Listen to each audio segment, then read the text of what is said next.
Caríssimos irmãos e irmãs, nós celebramos hoje a memória de Santo Inácio de Loyola, fundador da Companhia de Jesus. Santo Inácio era um jovem de família rica, nobre, nasceu no Palácio dos Loyola e logo bem cedo, jovem, foi mandado para servir como pajem do rei, dos reis católicos da Espanha. E lá estava ele, jovem, na corte. Então, cresceu naquele ambiente. Era um jovem, segundo aqueles que escrevem a seu respeito, era um jovem inteligente, esperto, briguento, meio belicoso. É tanto que ele vai se enveredar no caminho militar, de porte atlético, bonito. Então ele começou a, de alguma maneira, desenvolver a vaidade no seu coração. Ele gostava de atrair os olhares, ele gostava das honras e das glórias humanas, ele gostava dos elogios e cresceu nesse ambiente. Mas era um jovem também que ele era coerente com aquilo, isto é, ele queria a glória mundana, então ele se empenhava para aquela glória mundana, passageira, perniciosa muitas vezes, mas ele se dedicava de todo o coração para alcançar aquilo.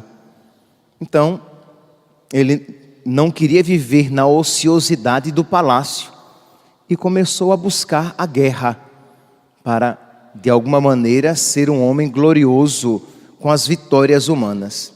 E uma dessas batalhas, na de Pamplona, ele é atingido numa batalha valorosa, porque era contra os franceses.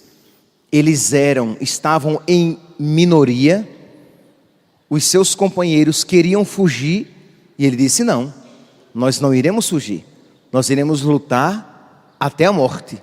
Então existe aqui, meus santos, né, a graça de Deus já estava de alguma maneira agindo naquele coração, porque mesmo nas coisas humanas ele tinha um certo brio, ele tinha valor, isto é, ele não era um covarde, ele era um homem valoroso, naquele aspecto tão contingente, tão falho. Mas ele disse: não, nós não iremos fugir, nós iremos lutar e lutar até a morte. É ferido gravemente. Os próprios franceses que o capturam veem nele um oficial valoroso, um soldado valoroso, e o tratam com certo respeito. Depois ele é entregue, como ele era um nobre, ele foi entregue para os seus pais. Mas ele volta para a corte seriamente ferido, com as duas pernas, uma gravemente ferida, a outra não tão grave assim, mas também, de modo que ele teve que passar esse período para se recuperar. Quando a perna, aquela mais gravemente ferida, começou a cicatrizar, perceberam que os ossos estavam se colando de uma maneira errada, de modo que ele se tornaria manco. Ele seria um homem manco na corte. E isso, para a mentalidade na época, para os nobres, era algo horrível. Primeiro, como é que ele seria um militar se ele puxava uma perna? Segundo, como é que ele poderia frequentar a corte puxando uma perna? Porque isso era visto com muito maus olhos. Como é que ele poderia participar dos bailes na corte mancando, puxando uma perna? Então ele não pensou duas vezes. Eu quero frequentar a corte, eu quero ser militar, quebre a minha perna e colhem novamente. Entendam aqui, meus santos, é claro que nós estamos falando o quê? De alguém que que se impõe um sacrifício imenso por algo tão passageiro. Porque lembremos-nos que nós não tínhamos anestesia, que a sua perna seria quebrada novamente a pauladas. Nós estamos falando disso. Não é que me levem de novo para a sala de cirurgia, que já seria algo, né? Quem é que gosta de se submeter a uma cirurgia? Mas nós estamos falando de alguém que diz assim: olha, me amarrem, no máximo me deem uns bons goles de pinga para que eu fique meio tonto, e depois quebre a minha perna na paulada, e depois acolhem novamente, porque eu quero ser militar, eu quero ser um homem glorioso, eu quero ser um homem garboso na corte. E, puxando de uma perna, nada disso eu irei alcançar. Vocês conseguem aqui compreender? Isto é, um homem que por um objetivo efêmero, passageiro, fugaz, momentâneo, ele está disposto a um sacrifício imenso, ter a sua perna quebrada a pauladas. E o negócio foi tão sério que depois, para ele se recuperar novamente, ele quase morreu com isso, e se recuperou muito lentamente depois, porque foi uma violência talvez maior do que aquela primeira, quando ele, saudável, foi atingido por uma bala. Quando ele agora doente, que já estava convalescendo, teve a perna novamente quebrada a pauladas. E é este homem, meus santos, em que a graça já estava agindo, que age agora de uma maneira muito mais profunda. Este homem, como nós conhecemos, ele, porque ficou acamado vários meses, um homem superativo, um homem dado às batalhas, ter que ficar em cima de uma cama.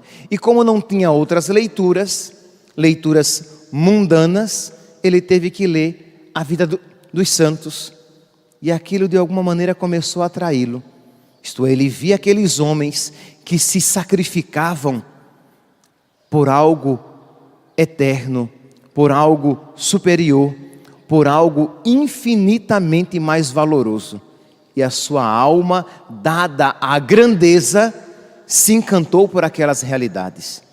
Meus irmãos, todos nós temos uma alma dada à grandeza, porque Deus nos criou com uma alma espiritual e nós temos fome de Deus. Isto é, nós precisamos pedir a nosso Senhor, nas nossas orações, que esta fome de Deus se desperte novamente em nós, para que nós saibamos nos sacrificar por aquilo que verdadeiramente importa. E é o que acontece então com este jovem homem, que toma como lema de vida, tudo para a maior glória de Deus. Quer dizer, fazer tudo para engrandecer a Deus, fazer tudo para buscar a glória de Deus. Não mais ele que antes buscava tudo para a sua glória, ele que antes suportava tudo para a sua glória, ele que antes se submetia a todos os sofrimentos para a sua glória, ele agora está disposto a suportar todos os sofrimentos para a maior glória de Deus. Compreende aqui, meus santos? Ele encontra o verdadeiro objetivo. Já comentei aqui com vocês, faz um tempinho, de uma pessoa, uma senhora, que estava fazendo uma vigília, durante muito tempo, acordando de madrugada para rezar, para se encontrar com o nosso Senhor. E uma vez ela comentando comigo que estava meio adoentada, que estava muito cansada, e falando daquelas vigílias que ela fazia. E eu cheguei e disse: minha santa, talvez seja o caso, de dormir um pouquinho mais, já que a senhora está meio adoentada, se sente muito cansada, talvez seja o caso de dormir um pouco mais. E ela disse: padre, eu sou costureira. E quando eu tenho um serviço para entregar, com todo o cansaço, eu viro à noite. Porque eu quero receber aquele dinheiro para sustentar as minhas filhas. Por que é que para Deus eu não vou virar à noite também em oração? Eu me calei. O que é que eu ia dizer diante daquele argumento? Isto é, para receber o dinheiro, eu me sacrifico. E o cansaço do meu corpo não é empecilho para o meu trabalho. E a minha situação e a minha saúde não 100% não é empecilho, porque eu vou trabalhar a noite inteira, se necessário for, para entregar as encomendas. E por que é então, quando é para Deus, eu começo a pensar, eu estou cansada, eu estou meio adoentada, então eu não devo rezar tanto assim. E aquela mulher, na sua simplicidade, ela mostrou isso, que nós, para as coisas mundanas, quando aqui eu falo coisas mundanas, eu não estou falando necessariamente pecaminosas.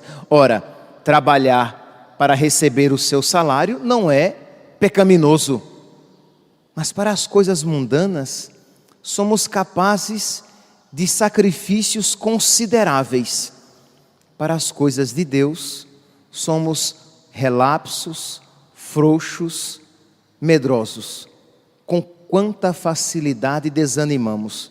Quem isso disse, meus santos, foi o próprio Senhor. Que Ele disse que os filhos dos homens são mais empenhados nas coisas do mundo do que os filhos de Deus. Isto é um momento de nós olharmos para o nosso coração, para fazermos uma análise da nossa vida e dizer, será que eu estou buscando a glória de Deus?